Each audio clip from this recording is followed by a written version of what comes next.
So when we first bought our place out here, it was just a tough shed, and we put some bigger windows in the front, we put a dormer on the second level, and we replaced all of the rotten wood that was in the back of the cabin and put a French drain back there. And here's a couple photos that kind of illustrate what we did over the course of a couple months. My wife Nikki and I have been looking for a piece of property close to home for a few years. We finally found this one on the Facebook market page. We had a vision of what we wanted the inside of our cabin to look like, and we got right to work. The first thing we did was we took out all the insulation and threw it away. After cleaning the cabin from top to bottom, we realized that the back of it was sloping down. There was a hill behind the cabin, and all the dirt was washing right underneath of it. This was causing all the boards to rot. Our second project turned out to be a big one. We did this during the hottest time of the summer, and it was not easy to do at all. My father helped me a whole bunch with this, and if it wasn't for him, I probably wouldn't have been able to accomplish this by myself. We cut away the lower sections of the panel on the cabin, and it revealed a whole bunch of rotten 2x4s. We replaced this with pressure-treated lumber, and everything was as good as new. This took us several weeks to accomplish. There was quite a few times where we went out there and we didn't have the proper tools to do the job. If you don't have the right tool to do the job, it's 10 times harder than it should be, and we found this out the hard way.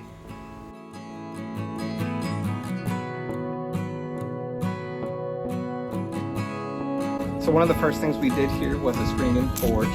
There were a lot of bugs when we first got out here in the summertime, so this kind of helped us with our bug problem temporarily. You can see it's kind of fallen down a little bit, and I actually think I'm going to remove it here this spring when I redo the front porch and clean it and seal it.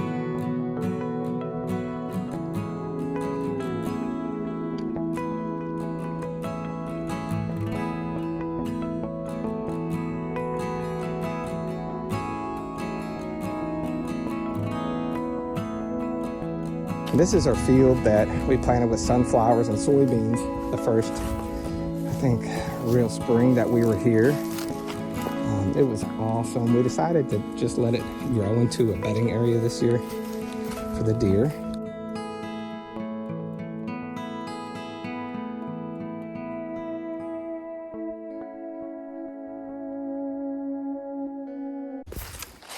And we're gonna walk down here. We cleared these paths all with a brush hog and kind of tilled them up to try to keep the weeds from growing. It works all right, but you know, every few months, month and a half, you got to come out here and cut them again. There's a lot of wildlife out here. We see tons of deer. We see deer trails everywhere. But we had to put this like culvert in right here because water kept coming down from the hill. You can see the elevation change there. And it was just a mess. So we put a culvert there, and then kind of the water just drains down the hill and kind of then goes over and fills up the pond. We were in a drought this year though, so the pond's a little low. What do you think, Miles?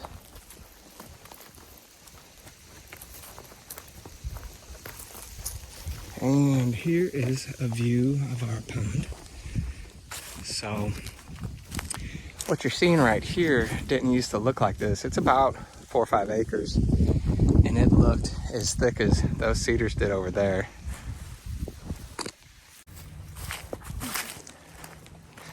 So this field right here used to be just a big tangled mess, and we cut it all down and burned it and cleared it out. And you could see right there where someone was clearing cedars and they just dropped the branches, and it's kind of a mess over there still, but it'll all get cleaned up eventually. But this is our pond right here. It used to be a low-lying area where they used to run their four-wheel drive trucks in, and we thought it was a good place to build a pond because it was already kind of dug out a little bit. And it's a good place to collect water, right, Landon? Since it's at the bottom of the hill? Yeah. Right, Miles? Most of our land was overrun by red cedar. This is a beautiful tree, but we wanted to thin it out just a little bit so we can enjoy our property for the recreational needs that we had. My friend Jimmy let me borrow his Bobcat skid steer, and we were able to remove the majority of the cedar trees simply by pushing them over and removing the root and everything. The ground was wet and we got stuck several times.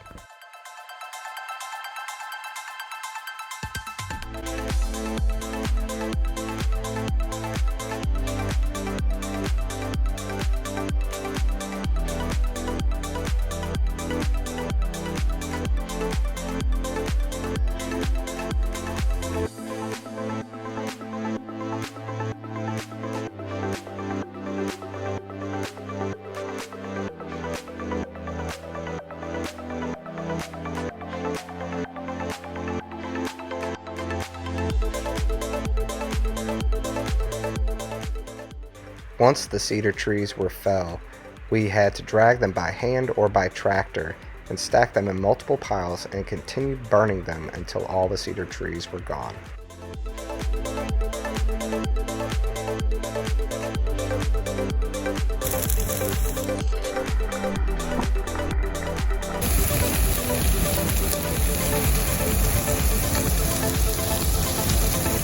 At the end of the summer, we planted a fall food plot that came up very nicely, but we still had a lot of work to do to the inside of the cabin before the winter came.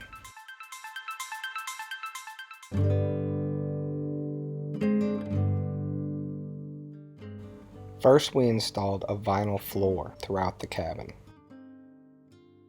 We installed the insulation and decided we were going to cover the walls with pine tongue and groove boards.